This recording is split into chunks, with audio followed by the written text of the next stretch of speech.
going to take the reins here at headquarters? Who's going to become the next police chief? Take a look behind me and you can see, if you look really closely here, the char on this tree. That's exactly where the lightning struck and burned the tree. Filmmakers told the crew, including Jones, that if a train were to come across the tracks, they would have 60 seconds to get to safety. All of these perfectly legal. I'm going to open it up right here and see what we have. You can see the doors are locked. The windows are pretty dusty here. And the only evidence that you can see that this could have ever been a grocery store, if you look inside in that back corner over there, there's a few cans of beans. Hear this. These floors are hollow. The interesting thing about this cell, no doors. The answer may be as simple as this: soap. Parents and students both telling me that the school hasn't been stocking soap in the bathrooms. The district's head nurse says that's a problem she thought was already dealt with. It is a behavior issue when you get with the older children. Sometimes they think it's quite fun and novel to see what they can do to the soap dispensers besides wash their hands with them. Parents say the school instead has been relying on hand sanitizer. But the problem with that is it doesn't kill norovirus. That's the most common cause of gastrointestinal illness. Recent outbreaks of the virus on cruise ships have highlighted the importance of hand washing, especially in close quarters. That's the problem with viral illnesses. They are spread very quickly and very easily. Ebenezer principal Amy Dickerson telling me today her school does and always has stocked soap. I went to this school to try to catch up with Principal Dickerson. There were no adults. There was no one at the front door. I walked in and went into the bathroom. There I found soap like this on the counter, but the soap dispensers, they were removed. The virus has spread to other schools, sickening Effingham High student Alyssa Falker.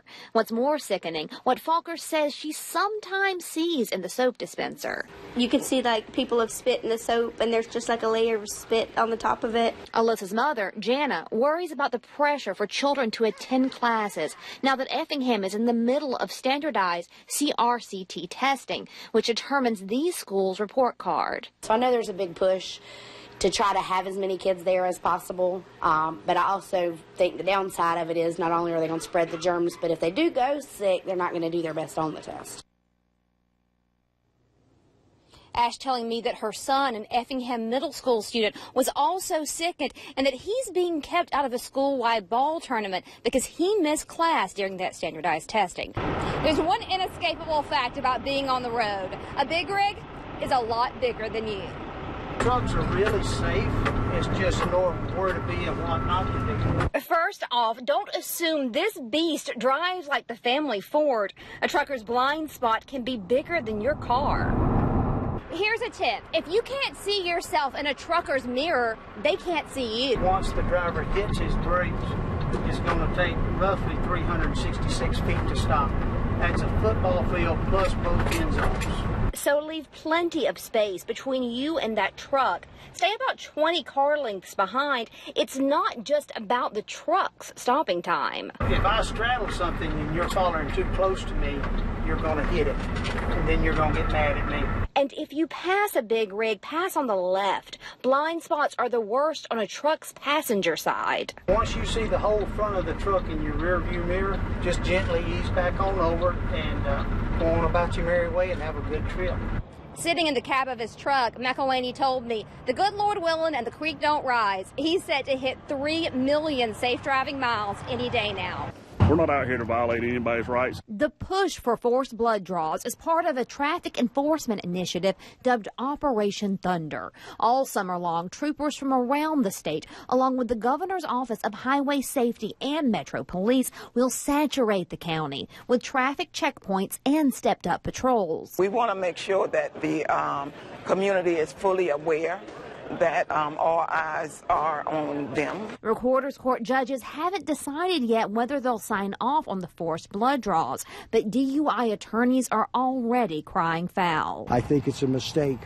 Georgia values citizen individual rights. Andrew says if officers have made a strong enough case with field sobriety tests and dash cam video, they don't need a blood draw.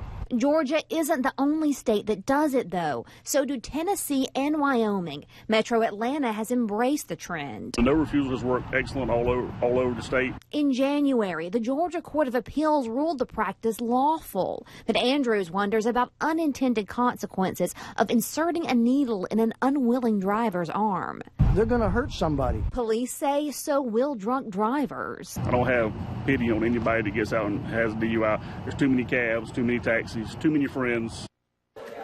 Now, to reiterate, the Chatham County Recorder's Court judges have not made their decision yet on whether or not they're going to be on call this summer to issue those warrants for suspects' blood, but we'll let you know as soon as they make a decision. Dawn? Connie, explain something for me. Who will actually take the blood? Well, it will be a trained licensed professional, such as a nurse or a paramedic. The idea is to do it not on the side of the road, in a private setting that is completely sterile.